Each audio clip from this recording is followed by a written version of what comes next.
एक बार की बात है, महात्मा बुद्ध कहीं जा रहे थे। रास्ते में उन्होंने देखा कि एक अधेड़ व्यक्ति रास्ते में बैठा रो रहा है। वे उसके पास गए और बोले, क्या बात है वत्स, तुम कौन हो और क्यों रो रहे हो? बुद्ध की बात सुनकर उस व्यक्ति की सिसकियां थम गईं। वह अपने आंसू पोंछता हुआ बोला, मैं पास के गांव का रहने वाला एक व्यापारी हूं। मैं जो भी काम करता हूं वह बिगड़ जाता है। व्यापार के चक्कर में मैंने अपनी पत्नी के सारे गहने बेच दिए। मैंने अपने परिवार को भी खो दिया। यहां तक कि मेरा घर भी बिक गया है। मुझे तो लगता है कि मैं किसी काम का नहीं हूं। मेरी किस्मत ही खराब है। उसकी बात सुनकर बुद्ध बोले, तुमसे किसने कहा कि तुम्हारी किस्मत खराब है? जरा मैं भी तो जानूं कि तुम्हारी किस्मत में क्या खराबी है। वह व्यक्ति बोला, पहले मैं खेती करता था, पर हर साल उसमें घाटा होता था। कभी सूखा पड़ जाता तो कभी ज्यादा बारिश के कारण फसल बर्बाद हो जाती। इससे परेशान होकर मैंने व्यापार करने का निश्चय किया। मैंने पत्नी के गहने बेचकर अपना व्यापार शुरू किया, लेकिन मेरा व्यापार नहीं चला। शुरू शुरू में परिवार वालों ने मेरा साथ दिया, लेकिन जैसे जैसे मुझे नुकसान होने लगा, मेरे परिवार वाले भी मुझसे दूर हो गए। मैं यह सब उनके लिए ही कर रहा था, लेकिन अब वे लोग मुझे देखकर नजरें फेर लेते हैं और मुझे ही मेरे परिवार की दुर्दशा का जिम्मेदार ठहराते हैं। उस व्यक्ति ने एक लंबी सी सांस ली और फिर बोला, मेरा एक मित्र है। उसने भी मेरे साथ अपना व्यापार शुरू किया था। उसका व्यापार अच्छा चल रहा है। वह जब भी मेरे घर आता है तो अपनी सफलता की कहानियां सुनाता है। उसकी बातें सुनकर मेरे घर वाले भी कहते हैं कि उसे देख और कुछ सीख। हमें तो लगता है कि तेरे वश का कुछ भी नहीं है। उन लोगों की बातें सुन सुनकर अब तो मुझे भी लगने लगा है कि शायद मेरे वश का कुछ भी नहीं है। अब तो मुझे अपना जीवन ही व्यर्थ लगने लगा है। मेरे मन में ख्याल आता है कि अपना जीवन समाप्त कर लूं। मैं यहां आया भी इसी इरादे से था, लेकिन हिम्मत नहीं कर पाया। इसीलिए यहां एकांत में बैठा रोने लगा। बुद्ध बोले, ओह, तो ये बात है। वैसे क्या तुम इसके अलावा कुछ और भी कहना चाहते हो? उनकी बात सुनकर वह व्यक्ति बोला, एक ओर मेरा हर काम खराब हो जाता है, दूसरी ओर मेरा मित्र है जो हर समय मुझे नीचा दिखाने का प्रयत्न करता रहता है। मुझे समझ में ही नहीं आता है कि मैं क्या करूं। बुद्ध बोले, क्या तुम अपने मित्र की बातें सुनकर दुखी हो जाते हो? उस व्यक्ति ने हां में जवाब दिया। बुद्ध ने पूछा, तुम्हें किस बात का दुख होता है? अपने असफल होने का या फिर मित्र के सफल होने का? उनका सवाल सुनकर वह व्यक्ति एक पल के लिए सोच में पड़ गया। फिर वह बोला, अगर सच कहूं तो मुझे अपने असफल होने का उतना दुख नहीं होता है जितना कि मित्र के सफल होने का होता है। अर्थात यदि तुम्हारा मित्र असफल हो जाए तो तुम्हें खुशी होगी? बुद्ध ने प्रश्न किया। वह व्यक्ति बोला, हां, मुझे बहुत खुशी होगी। इसका मतलब है कि तुम्हारी खुशी तुम्हारे मित्र पर निर्भर है। बुद्ध बोले, अगर वह चाहे तो तुम्हें खुश कर सकता है, और अगर वह चाहे तो तुम्हें दुखी कर सकता है। तुम स्वयं से न तो खुश हो सकते हो और न ही दुखी हो सकते हो। अर्थात तुम अपने मित्र के गुलाम हो गए हो, इसलिए तुम्हारा कुछ नहीं हो सकता। ऐसा न कहे महात्मन, उस व्यक्ति ने हाथ जोड़ लिए। आपकी बातें सुनकर मुझे कुछ आशा बंध रही है। बुद्ध बोले, जब हम किसी से आशा बांध लेते हैं तो उस पर निर्भर हो जाते हैं। ऐसे में हमारी खुशी और दुख भी उस पर निर्भर करने लगता है।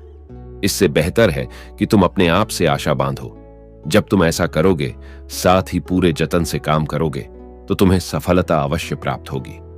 कहते हुए बुद्ध ने एक पल के लिए उस व्यक्ति की ओर देखा, फिर अपनी बात आगे बढ़ाई।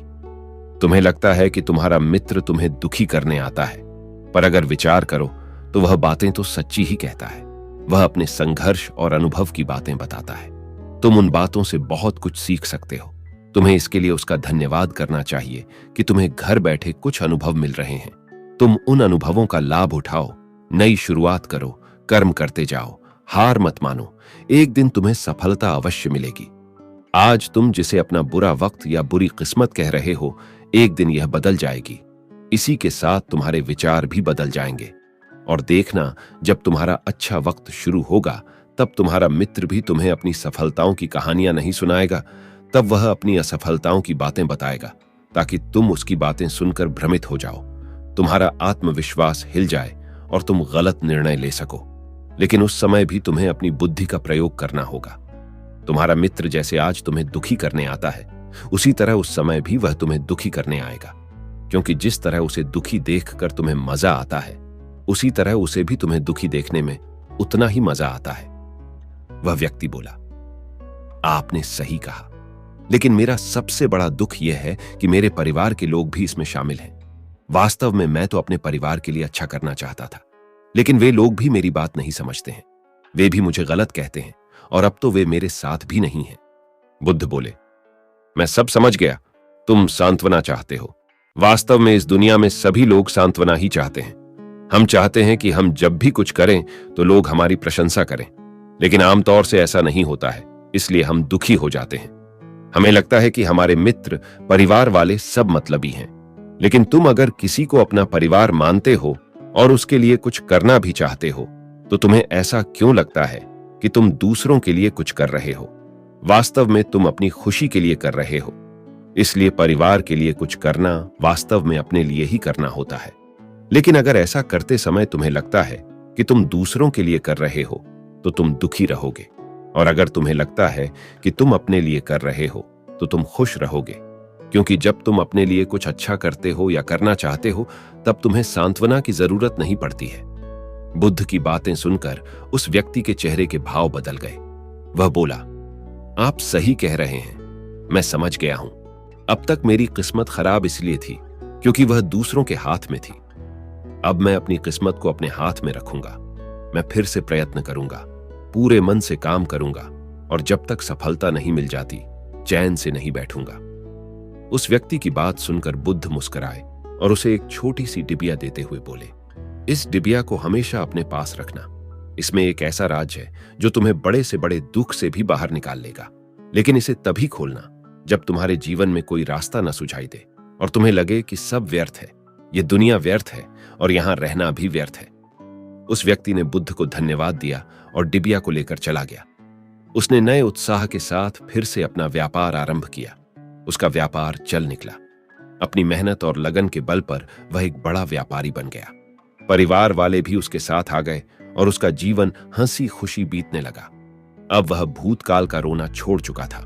वह अब भविष्य की भी चिंता नहीं करता था, बस अपने वर्तमान को संवारने में लगा रहता था, और जो कुछ भी वह करता था वह अपने लिए करता था, अपनों के लिए करता था। इसीलिए वह प्रसन्न था। उसके जीवन में अब कोई दुख नहीं था। लेकिन वक्त हमेशा एक जैसा नहीं रहता है, वह बदलता रहता है। उसके जीवन में भी बदलाव आया। एक दिन उसके राज्य पर पड़ोसी राजा ने चढ़ाई कर दी। उसने इस राज्य पर अपना कब्जा कर लिया। उसके सैनिकों ने चारों ओर लूट मार मचा दी। उन्होंने व्यापारी का सारा धन लूट लिया। उसके घर में आग लगा दी। जान बचाने के लिए उसे अपने परिवार के साथ वहां से भागना पड़ा। वह व्यक्ति अपने परिवार के साथ कई दिनों तक इधर उधर भटकता रहा। वह दाने दाने को मोहताज हो गया। उसका बच्चा बीमार हो गया। इलाज के अभाव में वह तड़पने लगा। यह देखकर उसका हृदय चीत्कार कर उठा। वह कैसे अपने बच्चे का इलाज कराए? उसके पास तो खाने के लिए भी पैसे नहीं थे। ऐसे में उसे एक बार फिर निराशा ने घेर लिया। उसे लगने लगा कि उसका जीवन व्यर्थ है, सारी दुनिया व्यर्थ है, किसी भी बात का कोई मतलब नहीं है। भले ही आप जीवन में कितना भी कुछ कर लो, कितनी भी सफलता हासिल कर लो, पर अंततः यह जीवन समाप्त ही होता है। तो फिर ऐसे में जीवित रहने का क्या फायदा? इससे तो अच्छा है कि वह अपना जीवन समाप्त कर ले। लेकिन तभी उसके दिमाग में हुई डिबिया कौंध उठी। उसने उत्सुकता के साथ उसे खोला। डिबिया के भीतर एक पर्ची रखी हुई थी। पर्ची पर कुछ लिखा हुआ था। उसे पढ़कर उसकी आंखों के आगे छाया निराशा का अंधेरा छंट गया और वह मुस्कुरा पड़ा। पर्ची पर लिखा हुआ था, यह समय भी बीत जाएगा।